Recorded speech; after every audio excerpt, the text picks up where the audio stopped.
dividir em 5 passos. O briefing com o cliente, análise do projeto de arquitetura e de interiores, eu vou explicar um pouco cada um deles. Conceito de projeto, aí, isso que a gente vai falar mais hoje, conceito de projeto. Escolha da lâmpada ou da luminária. Percebe que a escolha da lâmpada e da luminária está depois do conceito. Olha, é o 4º passo. E, por último, cálculo e projeto executivo. Então, primeiro de tudo, a gente precisa saber o briefing fazer um briefing bom com o cliente, né? Como que é fazer um briefing bom? Então, a gente precisa saber quais são os gostos, quais são as expectativas daquele cliente com o projeto, quais são os sonhos dele. E é engraçado porque um cliente de corporativo é completamente diferente de um cliente de residencial, né? O cliente do residencial, a gente lida muito com o sonho daquela primeira casa, a gente lida muito com essa questão de sonho, né? Um projeto de corporativo, não. O cliente de corporativo é muito mais prático, ele quer o escritório dele pronto e acabou, é isso. E a gente tem que ter esse feeling para saber identificar o que aquele cliente quer.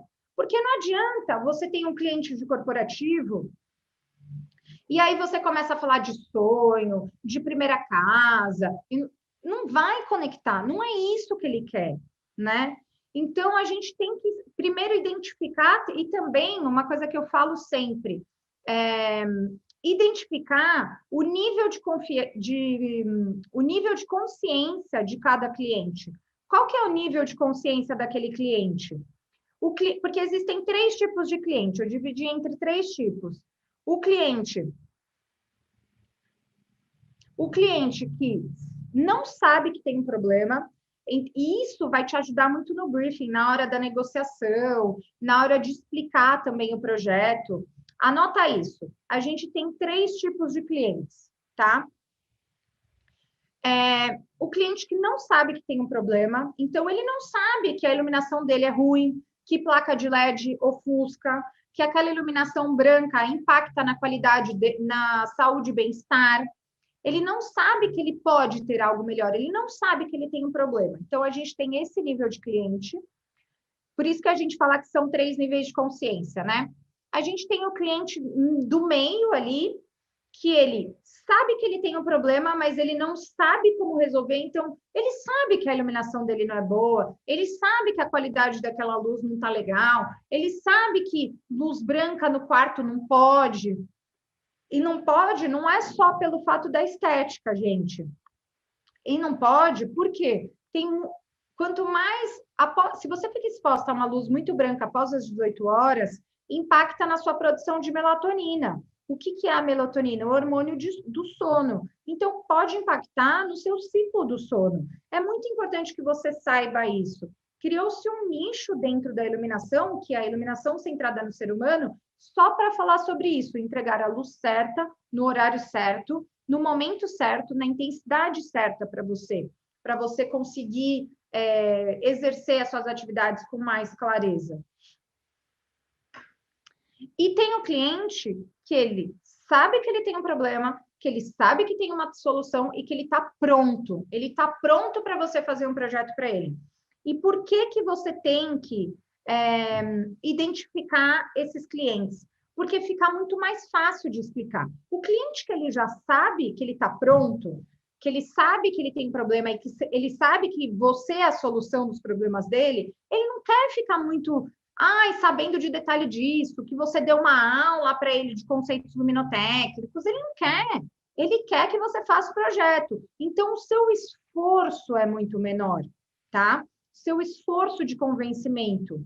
Agora, o cliente ali do meio, que ele não sabe que ele tem um problema, ele sabe que ele tem um problema, mas ele não sabe como resolver, ele precisa que você explique. Ele precisa, olha, você realmente tem um problema, mas a gente pode resolver assim, assim, assim, assim. E esse primeiro cliente, que é em maior quantidade, não sabe que tem um problema e não sabe que existe uma solução, você precisa se esforçar muito mais, né? Então, a partir do momento que a gente identifica o nível de consciência do cliente, sabe quais são os gostos e desejos dele, fica muito mais fácil para a gente conduzir a nossa apresentação de projeto, fica muito mais fácil para a gente conduzir aquele projeto como um todo e para fazer a criação também, né? Por quê? Um cliente que quer uma casa para conviver com a família é totalmente diferente de um cliente que quer uma casa para curtir com os amigos. Você não vai ficar falando de convívio familiar com o cliente dos amigos, né? Então, é muito importante que você tenha clareza na hora de identificar qual que é a expectativa daquele cliente. Até para ele não se frustrar e para você conseguir exercer aquilo melhor, né?